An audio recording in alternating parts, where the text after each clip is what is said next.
This morning, the National Emergency and Response Committee on Coronavirus held a meeting to review the obtaining situation on COVID-19. The meeting considered recommendations from the National COVID-19 Modeling Consortium following their meeting held yesterday, Thursday, 29th July. In view of these developments, NAC wishes to emphasize some of the presidential directives which are still in place and some new ideas. In line with the directive to avoid crowded places where transmission has been shown to be more likely, we once again emphasize that all public gatherings and in-person meetings of whatever nature are suspended countrywide. In this regard, all governments, including intergovernmental meetings and conferences, should henceforth be converted to either virtual or postponed. And there are several meetings that even the government itself had planned in the coming 30 days.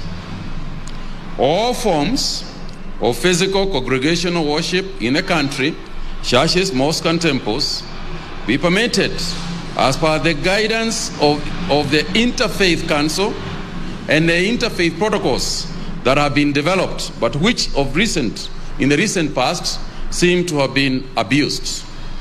In-person worship should be limited to 1/3 of the capacity of the venue in strict adherence with the guidelines and protocols of the Ministry of Health. While indoors, maintain a physical distance of at least 1 meter between people. It is not enough that we have 1/3 of the people inside the church. The idea is to distance. That's why we have got 1/3. So there should be at least 1 meter between people. All restaurants and eateries to ensure that they operate in strict adherence to the protocols provided by the Ministry of Health. Again, there seems to have been a move backwards as far as that particular measure is concerned. There will be strict adherence to the measures. The hours of the ongoing national curfew to continue across the country from 10 p.m. and 4 a.m. This applies now to the counties in the Lake region as well. All employers, including public and private sector, government offices, business and companies, be directed to allow employees to work from home with the exception of employees working in critical or essential services until further notice.